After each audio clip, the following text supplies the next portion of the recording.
The doors to the Viridian Tea House are open once more. Hello, everyone. I've got some great books and lovely tea and upcoming events to talk about. So without further ado, let's begin.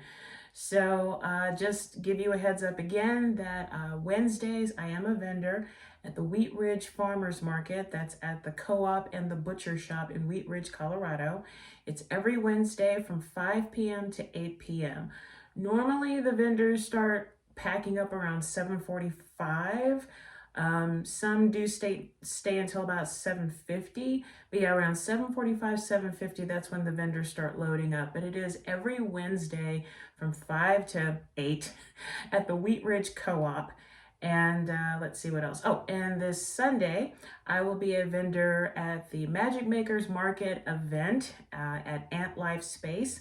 I'll put all the information on the video once it's done uploading, and I think I'll just do the link and you can just go right to it, probably their Instagram page, but I'm looking forward to it. I always look forward to this event. I never know what to expect, and the music is awesome, the vendors are awesome. Jackie, you're awesome. All the guys and girls that are involved with Magic Makers Market, you guys are just fantastic. So yeah, 11 to 4 this Sunday at Ant Life Space. So hope to see you there. And let's see what else. Do I have anything else? Golden Farmers Market coming up on June 17th for me. The hours are 8 to 1. And I won't put it in this video, but in the video after, I'll put the address and time and all that kind of stuff. So, and I think that's it for now. So if you're ready, let's begin with the books. So the first book comes from Arapahoe Libraries. Yay, Sheridan! I love, love, love Arapahoe Library. And I have a little side story to talk about once I'm done with the reviews. So this book, I never heard of the author, but it seemed interesting, and I think I read it in like 2 days. This is the guest lecture by Martin Riker. And just a little information about the book. Let's see. Here we go.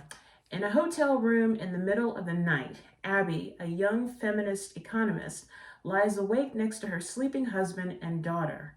Anxious that she is grossly underprepared for a talk she is presenting tomorrow on optimism and the famed economist John Maynard Keynes, she has resolved to practice by using an ancient rhetorical method to assign parts of her speech to different rooms in her house, and has brought along a comforting, albeit imaginary, companion to keep her on track, Keynes himself.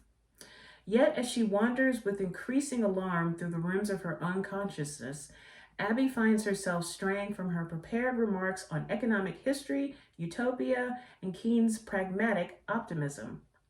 A lapsed optimist herself, she has been struggling under the burden of supporting a family in an increasingly hostile America after being denied tenure at the university where she teaches. Confronting her own future at a time of global darkness, Abby undertakes a quest through her memories to ideas hidden in the corners of her mind, a piecemeal intellectual history from Cicero to Lewis Carroll to Queen Latifah, and to the people who helped form the person she is today.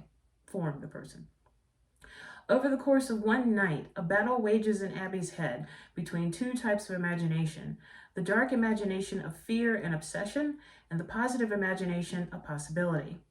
With warm intellect, playful curiosity, and an infectious voice, Martin Riker accurately animates the novel of ideas with a beating heart and turns one woman's midnight crisis into the performance of a lifetime.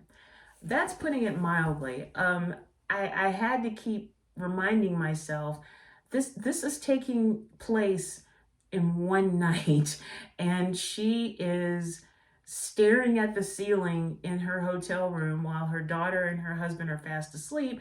And these pages show a woman who, yes, Abby's very much a feminist, but also very insecure, might have gotten the short end of the stick, so we may think, possibly might be going through imposter syndrome, and dealing with her imaginary friend and guide as she wanders from room to room, assigning different parts of her speech to her house.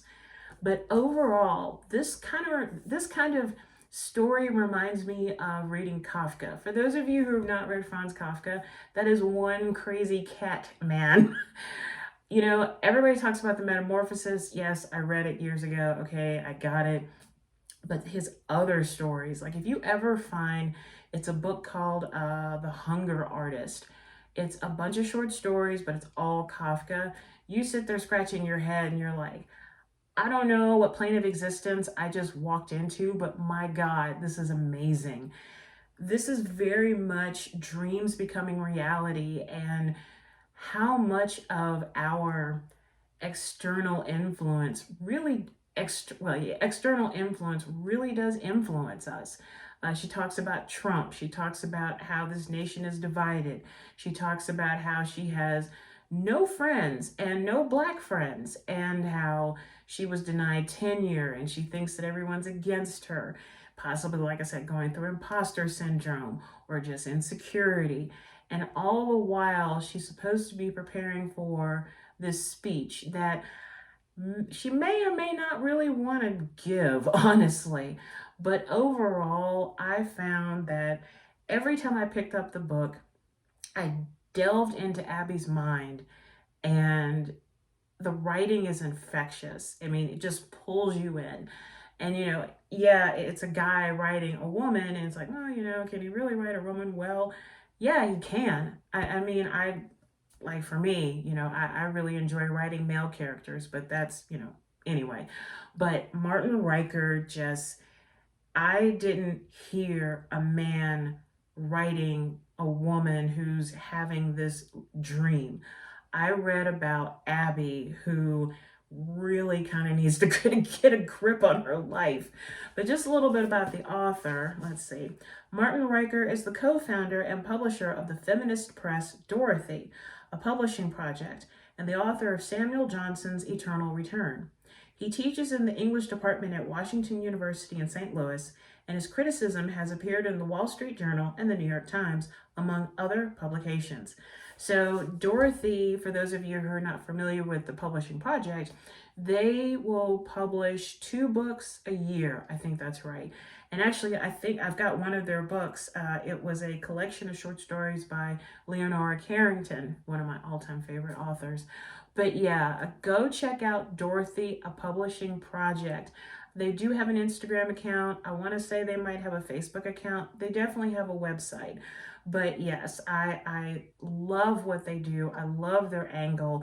And you can kind of feel that. If you're familiar with Dorothy, a publishing project, you can kind of feel that influence in the guest lecture. But yes, as somebody, Joshua Cohen wrote, a major novel of bizarro feminism, language, love, family, money, and whatever the hell it means to own or make or be a property.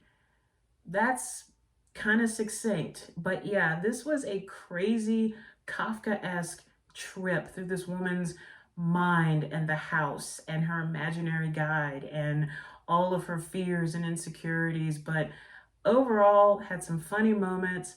Loved the style of the writing. Could actually hear Abby's voice.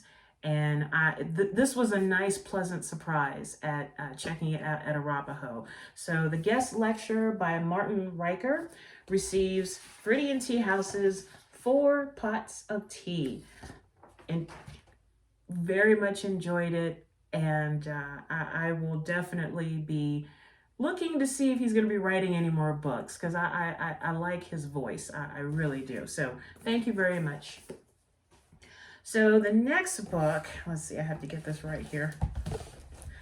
So this next author is someone that I don't want to say obsessed with, because I'm not. That's Marcel Proust. I'm very much obsessed with Marcel Proust. You heard it. I am obsessed with Marcel Proust. Him and the Madeleines. Anyway, this author makes me realize that the world of our imagination is real, that dreams are real, that we are probably experiencing other planes of existence right here, right now, and it's just as common as enjoying a cup of coffee in the morning. I heard about him with one of his infamous trilogy, Griffin and Sabine. And for those of you who are not familiar with it, it's an epistolary novel, which means, it's the novel is basically letters written back and forth between characters. And it's between a man named Griffin in England and a woman named Sabine who lives in these fictitious islands halfway around the world.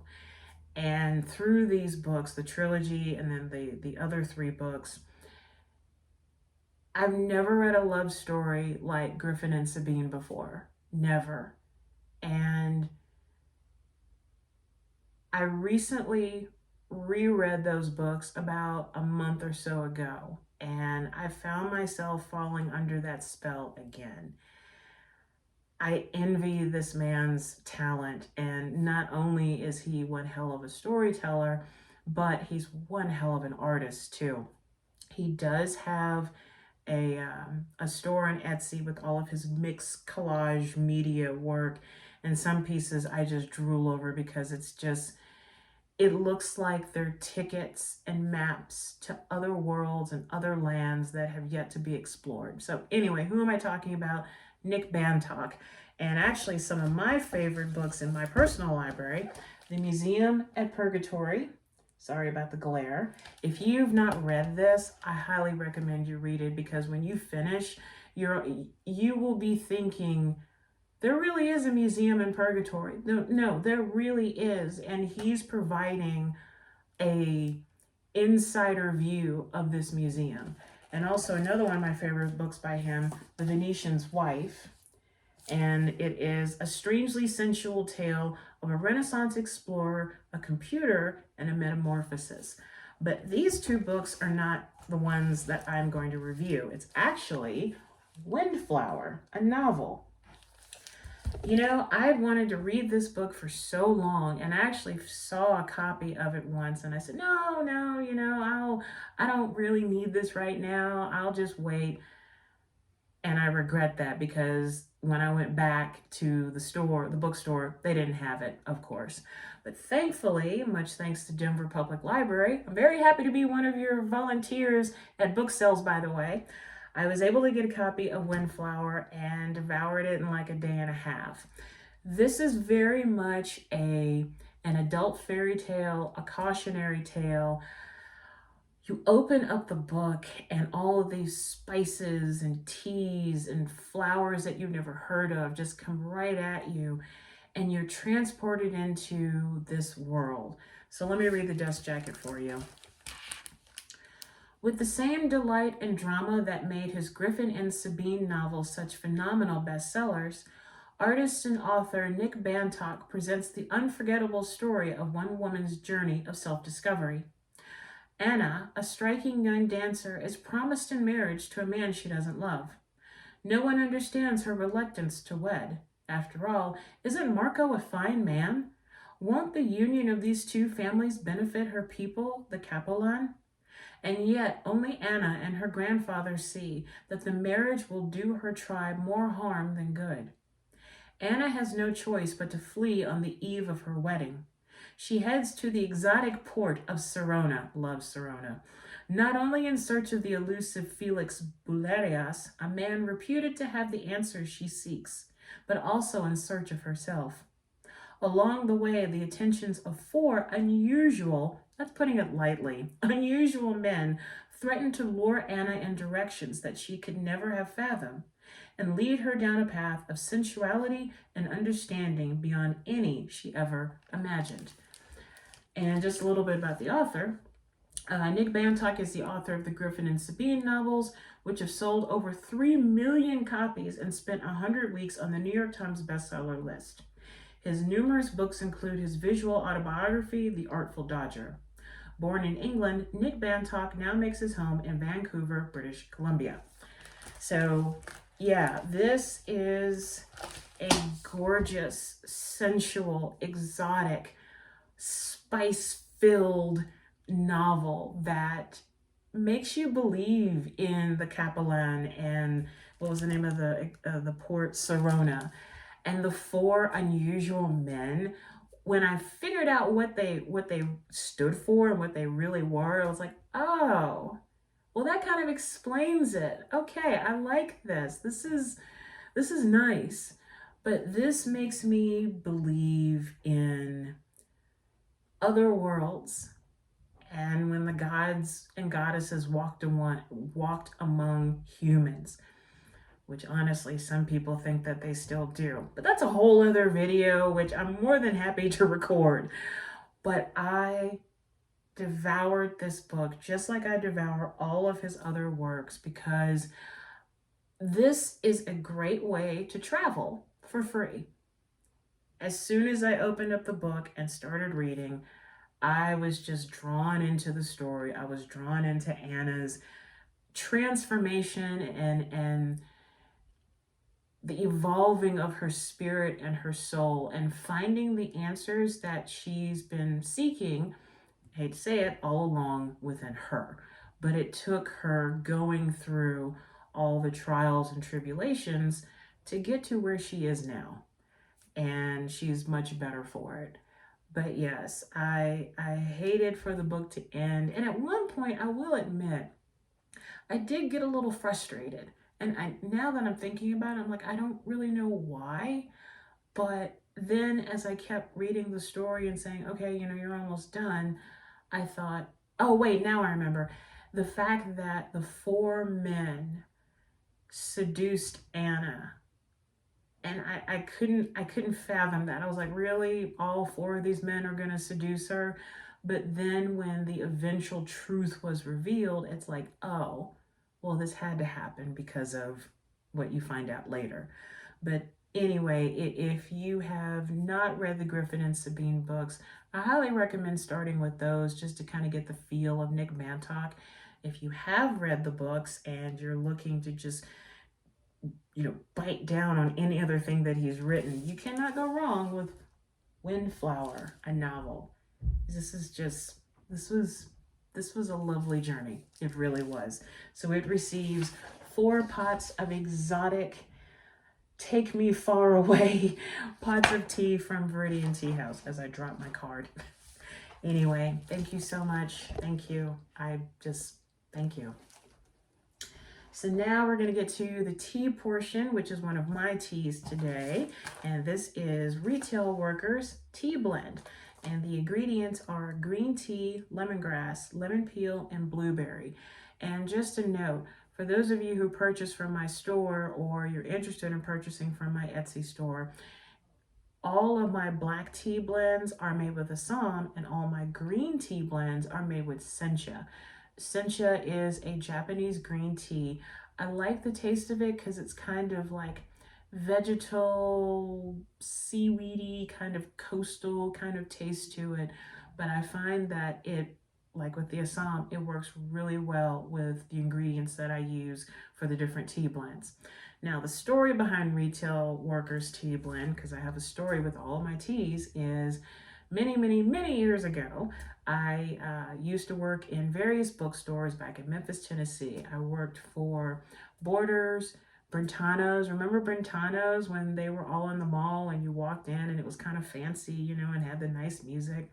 I worked at, Borders, Brentano's, Barnes & Noble. And then years later, actually after moving out here, I worked at Crate and Barrel in Cherry Creek. And I thought, everybody, well, some people, let me take that back. Some people look down on retail workers. They think, oh, it's the bottom of the barrel, and, it's just the dredge jobs. And it's kind of sad that some people think that, because some people truly enjoy working in retail. They've made it their career. And you know what? For those of you who are retail employees, rock on with your bad self. Seriously. Because you've got to be on your feet at long hours. You got to deal with unruly customers or kids knocking over stuff.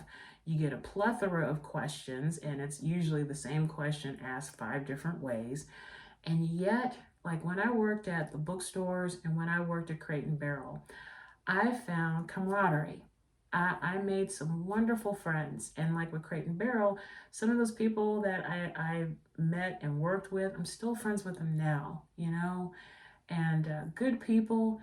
And what's interesting is that, you know, people come in, some people who do the retail jobs temporarily, they'll come in and, you know, work 6 months or a year or whatever, and then they go back out into the world to do something else. You know, for me, I returned to making tea and writing books full time because my schedule was kind of stacking up.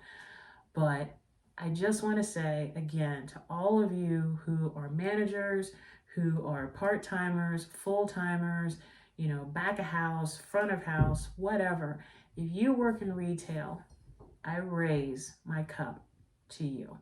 You guys are awesome. You guys go through a lot. And if no one's told you that today, I'm telling you today. Thank you for what you do. Thank you. So, Retail Workers Tea Blend from me to you.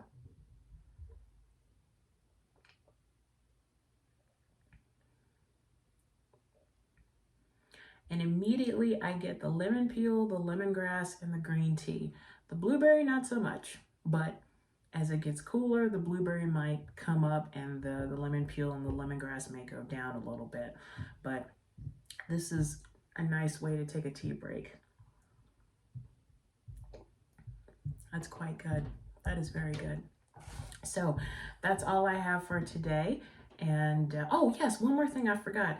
So I had a flash today while I was working on my company, and you can now buy samplers of some of my tea blends through my Etsy store, and whenever you see me in person at an event.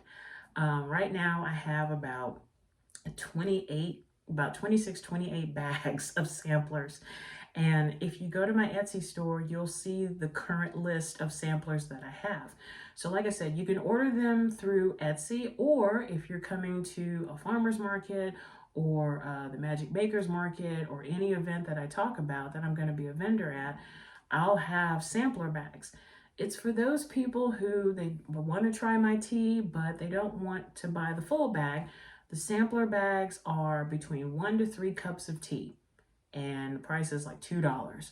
So yay, I'm really excited about that. And actually, I do have samples of Retail Workers Tea Blend. So if I happen to see you at Magic Makers Market or Wheat Ridge Farmers Market or Golden Farmers Market or any other event, chances are I'm probably going to have samplers of Retail Workers and other lovely blends of Viridian Tea Company. So just wanted to make that special announcement. I forgot to talk about that earlier. Let's see how much time do. Oh, okay. So it's time. Got a timer up there. It's time for us to do our tea, water, breathing meditation. You know the drill. And without further ado, let's begin. Actually, I'll wait about 5 seconds so you can get tea and water.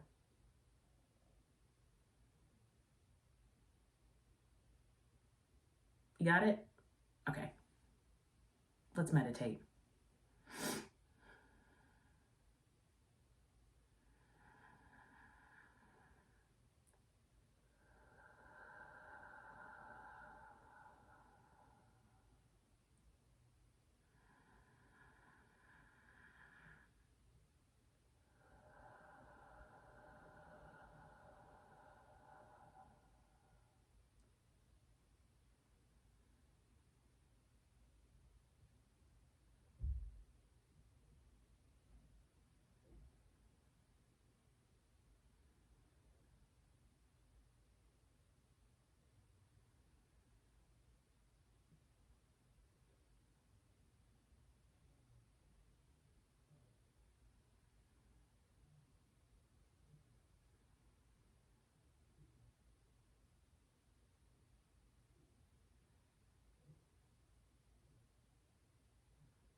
And now let's end this breathing meditation with a deep breath in through the nose and out through the mouth.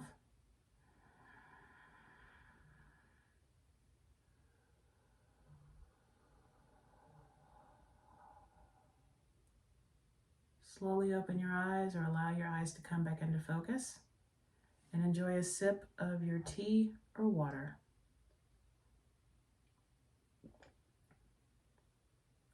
And just like that, now I'm getting more of the blueberry tea. Well, many thanks to Nick Bantock and Martin Riker for their wonderful books. And much thanks to all of you retail workers out there. Keep on keeping on, really. And to all the viewers out there who have been watching all these crazy videos of mine, if you like what you see, please give it a thumbs up and make a comment. Even if it's just, okay, that was cool, or wow, why do you talk so much? Just anything, just be honest. But I enjoy these videos. I enjoy sending them out into the ether so you guys can check it out and see what I'm reading. And maybe one of y'all will be like, wow, that book kind of sounds interesting. I think I'll check that out. So, and as always, many thanks to Denver Public Library and Arapahoe Libraries. Love, love, love you guys. And yeah, that's it. So until next time, take care of yourself and each other. Raise your teacup high. And remember, to drink tea is to enjoy life. I'll see you soon. Bye for now.